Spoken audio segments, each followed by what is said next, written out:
আসসালামু আলাইকুম dear students, welcome to my channel. আশা করি সবাই ভালো আছো। সো আজকে যে রাইটিং পার্টি নিয়ে আসলাম সেটি হচ্ছে composition on childhood memories. Childhood memories মানে হচ্ছে শৈশব স্মৃতি। তো আজকে আমি চেষ্টা করব তোমাদেরকে কম্পোজিশনটির প্রতিটি লাইন বাংলা অর্থ সহ বলে দেওয়ার। তো চলো আমরা এখন আমাদের লেসনটি স্টার্ট করি। আর ভিডিওটি শুরু করার আগে তোমাদের কাছে একটা রিকোয়েস্ট করব, তোমরা যারা এখন আমার চ্যানেলটি সাবস্ক্রাইব করনি, যারা এই চ্যানেলের নতুন সদস্য, তারা অবশ্যই চ্যানেলটি সাবস্ক্রাইব করে বেল আইকনটি অন করে রাখবে পরবর্তী ভিডিও নোটিফিকেশানগুলো পাওয়ার জন্য। আর যারা অলরেডি সাবস্ক্রাইব করে রেখেছে তাদেরকে অসংখ্য ধন্যবাদ। তো আর বেশি কথা না বাড়িয়ে চলো আমরা এখন আমাদের মেইন লেসনে চলে যাই। Childhood memories. The memories of childhood always remain fresh in the minds of people. শৈশবের স্মৃতি মানুষের মনে সবসময় সতেজ থাকে। চাইল্ডহুড মেমোরিজ গো ইনটু অবলিভিয়ন। শৈশবের স্মৃতি বিস্তৃত হয়ে যায় বা বিলীন হয়ে যায়। অবলিভিয়ন মানে হচ্ছে বিস্তৃত হওয়া। Because childhood does not appear to us only with joyous events.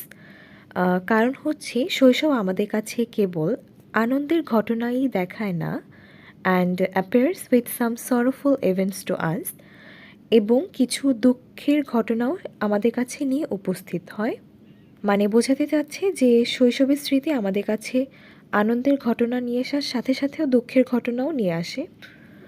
Man has a tendency to turn back to the past memories from the present.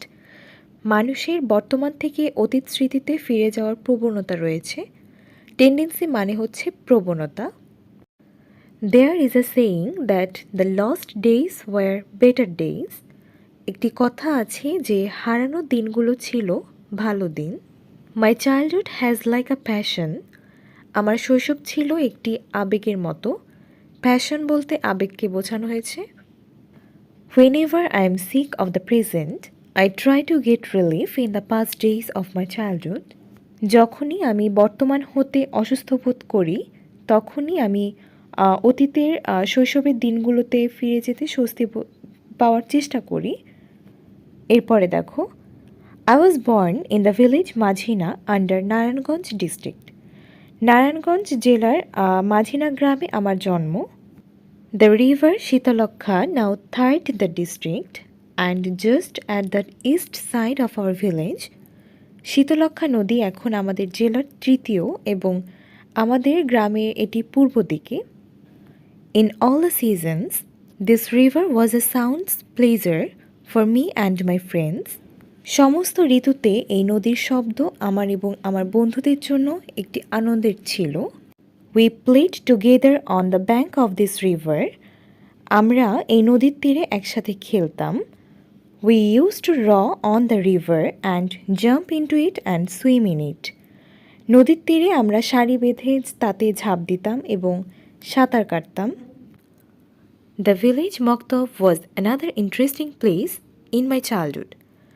গ্রামের মক্তব আমার শৈশবে আরেকটি আকর্ষণীয় জায়গা ছিল। An old erudite maulvi who loved me affectionately use to teach us there. একজন প্রবীণ পণ্ডিত মৌলভী যিনি আমাকে স্নেহের সাথে ভালোবাসতেন এবং আমাদের পড়াতেন। অ্যাফেকশনেটলি মানে হচ্ছে স্নেহের সাথে। A large number of boys and girls use to attend the maktab every morning. প্রতিদিন সকালে বিপুল সংখ্যক ছেলে মেয়ে মক্তবে উপস্থিত হতো। We would learn lessons in a dealing noise. আমরা একটি গোলমাল লেনদেনের মধ্যে দিয়ে পড়া শিখতাম। ডিলিং মানে হচ্ছে লেনদেন।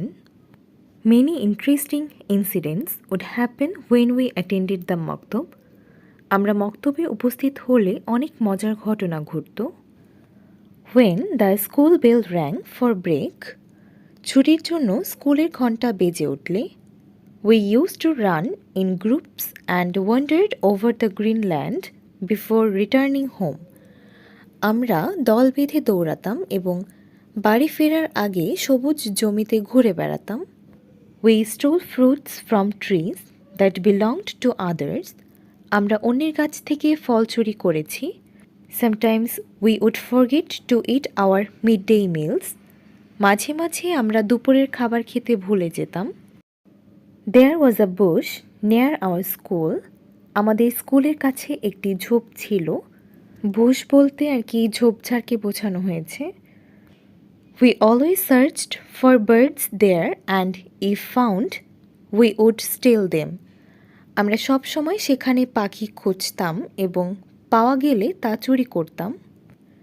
During holidays when my mother went to sleep at noon, ছুটির দিনে মা যখন দুপুরে ঘুমাতো, we went to the railway line, আমরা রেল লাইনে যেতাম। There I together with other children gathered pebbles, সেখানে আমি অন্য বাচ্চাদের সাথে পাথর কুড়াতাম।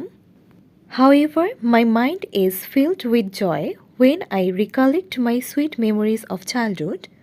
তবে শৈশবের মধুর স্মৃতি মনে পড়লে মনটা আনন্দে ভরে যায়। But my mind becomes obsessed with grief when I recollect that bad events. কিন্তু সেই খারাপ ঘটনার কথা মনে পড়লে আমার মনটা বিষাদে আচ্ছন্ন হয়। When my dearest Maulavi of the village Maktub passed away, যখন গ্রামের মক্তবের আমার প্রিয় মৌলভী মারা যান। I can never forget my childhood, আমি আমার শৈশব ভুলতে পারবো না। It was the best period in my life, এটি আমার জীবনের সেরা সময় ছিল। Life was totally carefree then, জীবনটা তখন ছিল সম্পূর্ণ চিন্তামুক্ত। When I sit idle along after the tiring day's work, my childhood memories make me nostalgic. সারাদিনের ক্লান্তিকর পরিশ্রমের পর যখন আমি একা বসে থাকি, তখন আমার শৈশবের স্মৃতি আমাকে নস্টালজিক করে তোলে, মানে স্মৃতিকাতর করে তোলে। There was really a joyous period in my life, এটি সত্যিই আমার জীবনের একটি আনন্দের সময় ছিল।